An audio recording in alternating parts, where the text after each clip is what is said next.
I know you're in there.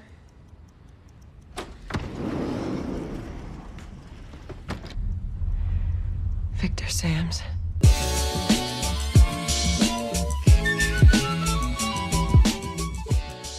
What is up, folks? Welcome to another episode, Nerds at Night. I am your host, Blake Weather, the world's most okayest detective. Your words, not mine. And we are talking all about the season finale of... Details matter. We're going to do our final recap, get into a comment very early on that sort of unraveled the thread of this whole Viktor Sams thing. Then we're going to go over our board and see how we did in the end and see what we got right. And then we're also going to go over some lingering questions from this season. Let's get right into our recap, but I'm going to do it a little bit different for y'all this week since it's our last week together. So here it goes. We start this doubleheader with Andreas, aka... Hello, I'm number 2. The rules are there's 9 seats on the helicopter and the rich people have to bid for them. Oh, and they have 60 minutes before a bomb blows up on the ship. And may the odds be ever in your favor. Trip is trying to convince Anna to use their new Chun money to buy some seats. Imogene and the Scooby-Doo gang are joined by Jules, who snuck around the armed guards, and now they're trying to figure out how to crack the Viktor Sams case before the hour. Father Toby begging for a handout from Celia Chun to get a seat on the chopper, but she ain't having it. She ain't having none of it. 我不会做只有有钱人才能生存的游戏的。 So Father Toby cons Lawrence out of money so he can bid for a seat. Eleanor also makes a sneaky deal with Andreas for just 1 seat. Imogene sees Andreas, and she steals Danny's journal, and now her and the gang can get to solving the case. Trip tries to buy 4 seats but finds out they're broke after Father Toby stole their money. Brad and the bros try to recruit Trip for their escape plan to hijack the chopper, and Trip can't find Anna to bring her along. The gang is still trying to crack the case, but they are running out of time. Want to steal a helicopter? No? Fuck me. Okay. The gang find a clue from the journal, and Imogene is trying to think back on the details of the pool deck to see if she can figure it out. She can't remember the detail that's needed, but she realizes that Derek recorded the missing clue on his phone, revealing the identity of who Viktor Sams is. Brad and the bros manage to steal the helicopter. Never mind, they not with us no more. Imogene confronts Viktor Sams, and Trip finds Anna and consoles her after seeing their dead mother. It's revealed the person Danny saw was Viktor Sams, aka Hildy, before she pretended to be an Interpol agent. She had Danny killed for recognizing her and the governor killed for being corrupt. It is also revealed she poisoned Llewellyn before he was poisoned with the wine. Also, she's Kira after all, so I guess the internet remains undefeated. Also, the ship explodes. In the finale episode, we see Imogene get off the boat with her mom, and her mom takes her to a secret base and lays out how she used the explosion to fake her death. She also hid on the down low and came back to wreak havoc on all the rich people who wronged her. She asked Imogene to join the dark side of the Force. If you only knew the power of the dark side. And shows her the ways of the dark side while traveling the world. Imogene and her mom are besties now, and they also ski buddies. That's cute. We also learn the rest of the Scooby-Doo gang makes it off the ship, and they're all trying to live their best lives despite their near-death experience. Rufus is writing his book, Anna is doing coke and hookers, and Trip is now the responsible one taking care of his pops. Imogene sits down for a fancy dinner with her mom, and Rufus joins them. It's revealed the Scooby-Doo gang saved some of the servers from the ship, and now they know all of Kira Viktor Sam Scott's secrets. We find out Kira has been poisoning Lawrence with caption blue, which is why he now has dementia. Also, the FBI has now shut down Kira's base of operations, and now she's going to jail. So Nell calls Imogene and tries to shoot a shot, but she says she likes her criminals not being on house arrest and decides to give Jules another try. Just pick one, Imogene. Anna gets a surprise visit from Andreas, who says Viktor Sams needs a favor. What does she need me to do? And it's here we learn Anna killed her mom.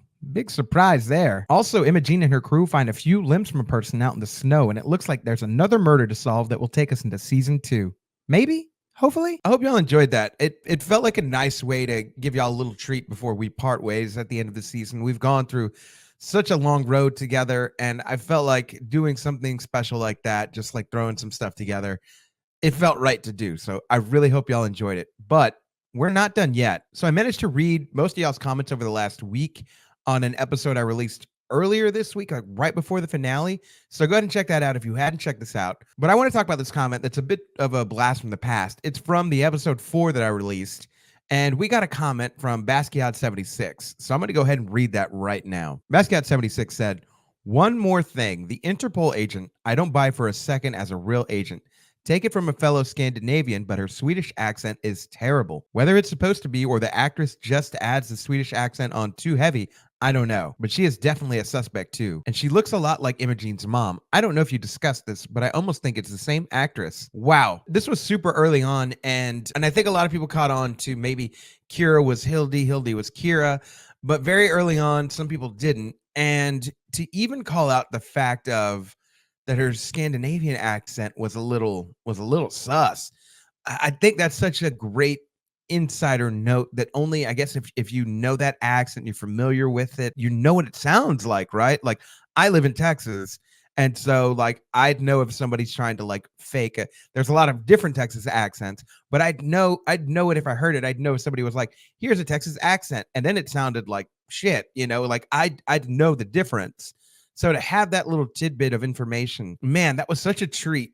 And early on, Basquiat 76 said he's sort of suspected something with her. I'm going to give this win to Basquiat 76. They've been commenting all throughout the season. Shout outs to them. They're the real MVP in the comments. I love all of y'all, but this was just a great one to look back onto and see how it came to fruition, see what came of it. And man, yeah, just shout outs to you, Basquiat 76, and then shout outs to everybody else that had commented over the last season. I hope we can do this for, I don't know, a different show in the future, because it's just a lot of fun hearing from all of y'all. And now all that's left is to go over our board one last time to see how we did in the end, see what we got right, and see what lingering questions we still have now that it's all said and done. All right, let's start from the bottom, work our way to the top, see who we got right, who we got wrong. Let's go with No Way and Probably Not. So No Way, we had Teddy, Jules, Trip, Anna, the governor, and then in Probably Not, we had Imogene, Grandma Chun, Llewellyn, that Derek, and Rufus. But I will say one person that we got right that was not the killer was Trip. I know some people said that watch out for Trip, he's sort of suspect. I will tell you this about murder mysteries. In the many murder mysteries that I've seen and the many radio murder mysteries that I've heard, it's never the hothead, right? Anytime you see a hothead in a murder mystery, somebody that's like, oh, I get angry quick, I'm the Hulk, right? Like, it's never ever them. Maybe on a rare occasion it might be them, but we're going to go with rules of thumb. Rule of thumb is it's never the hothead. They're there to throw you off. That's why I knew very early on when it was Trip, when he had anger issues, I was like, oh, he definitely not killing nobody. Plus, he's all hopped up on cocaine all the time. So like, he definitely not doing it. So we definitely got that right. Everybody else, we left pretty low on the totem pole, which is great. We got I'm going to consider anything on the bottom two rows.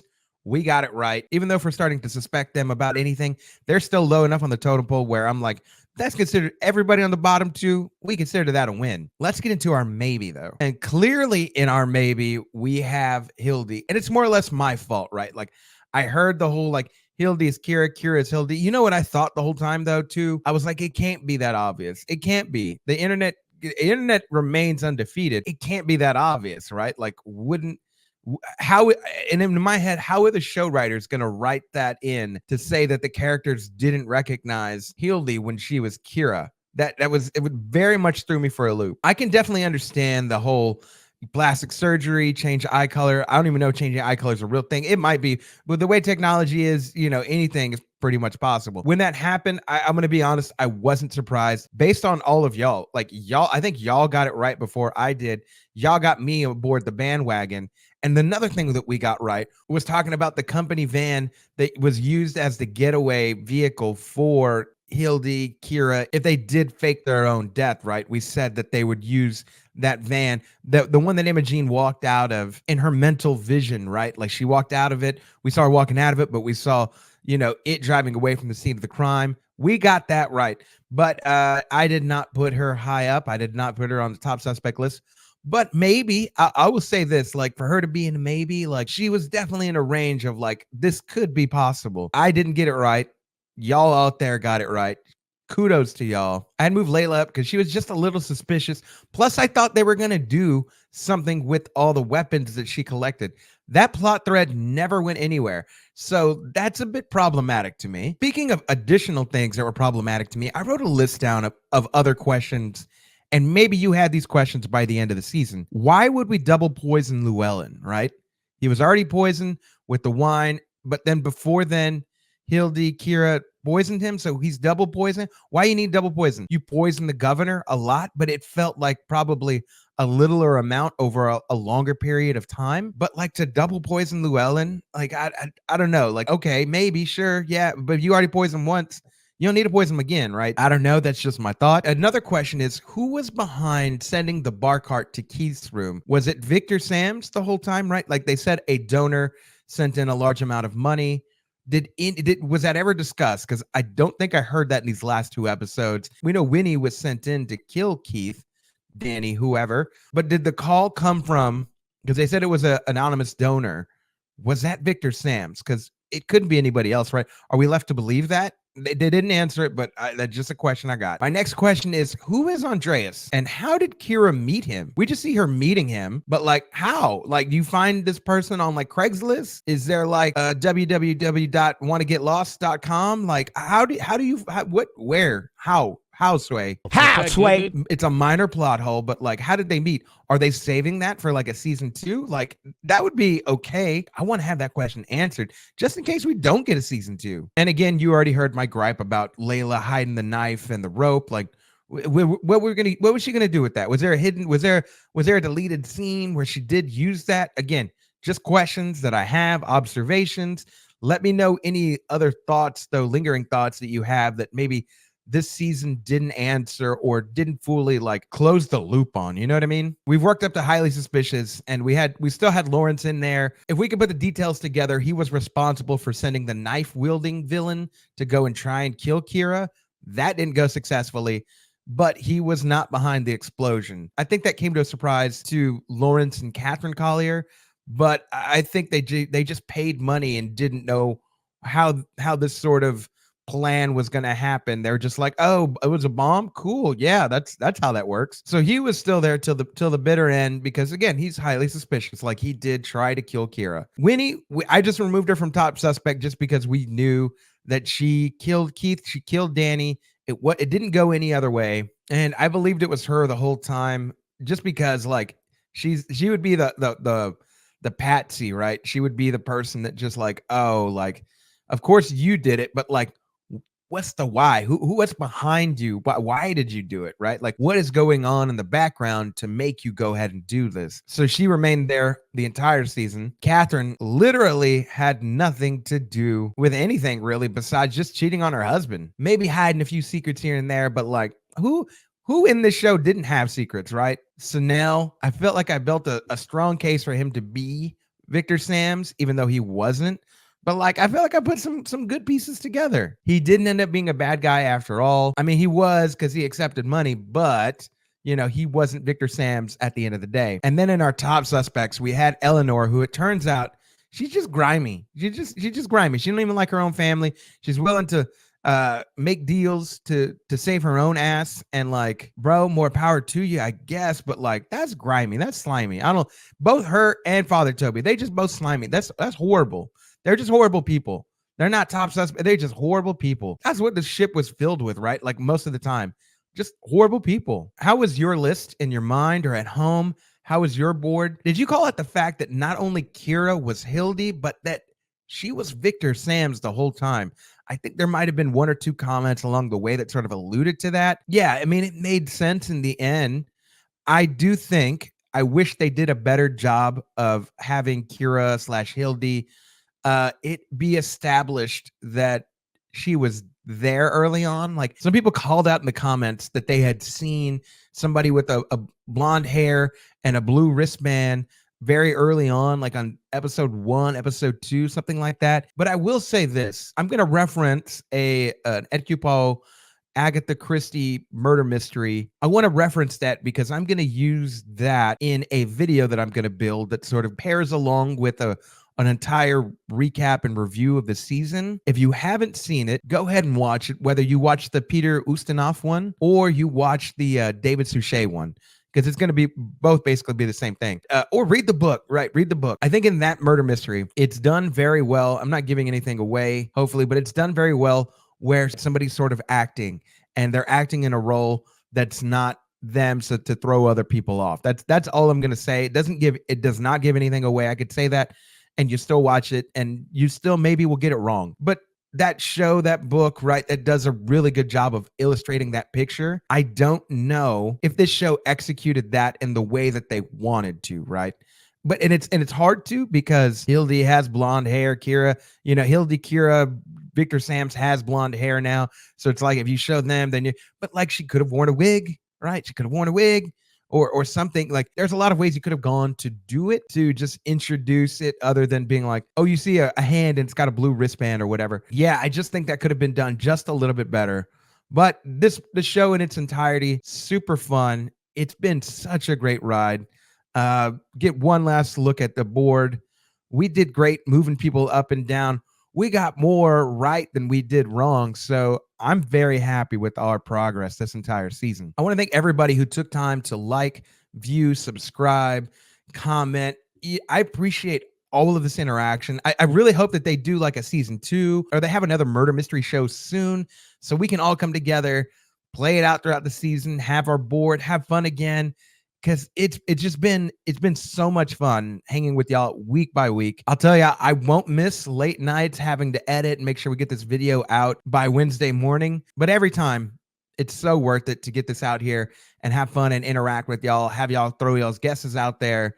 So I just want to thank all of y'all. Thank y'all so much for making this so much fun. Without you, there is no me, there is no show, there is no us over here. So I don't know all y'all's names, but I really appreciate you. Thank y'all so much for having so much fun with me. Let me know your final thought. What did you think of the ending? What did you get right? And how do you think this stuck the landing? And what plot holes or like what other threads do you think that I missed that the show didn't cover? Also, do you think there will be a season 2? I hope there is. I hope they stuck the landing enough to where Hulu will renew this for a season 2, because it ended very much like, right, like Only Murders in the Building, where hey, like we got another murder. It's at the end of the season. It sets us up for the next season. And I'm here for that. I'm definitely okay with it. It's way better than that other show, Murder at the End of the World. Like that show was just like, it did not stick the landing, but this one definitely did. So yeah, let me know what y'all think. Also, write in the comments if there's any other murder mystery shows or movies or something that we can all come together and break down, because I'd love to do that with y'all again very, very soon. I want to thank y'all for all the time, all the love, everything. Thank y'all so much. If y'all want to reach out to me personally in the meantime, y'all can feel free to follow me on social media, Money Blake Weather, on Facebook, Instagram, Twitter, Snapchat. It's all the same. If you guys can't get enough murder mysteries, I do have a number of murder mystery reviews that I've broken down on the channel. Hopefully I hear from all of y'all in the future, but if this is your last time, thank y'all so much. Hopefully it's not. If it's not your last time, I will see you in the not too distant future. As always, I want to thank y'all for tuning in, whether it's morning, evening, afternoon, whenever it is. I always appreciate you. And until the next case, I will see you. Peace.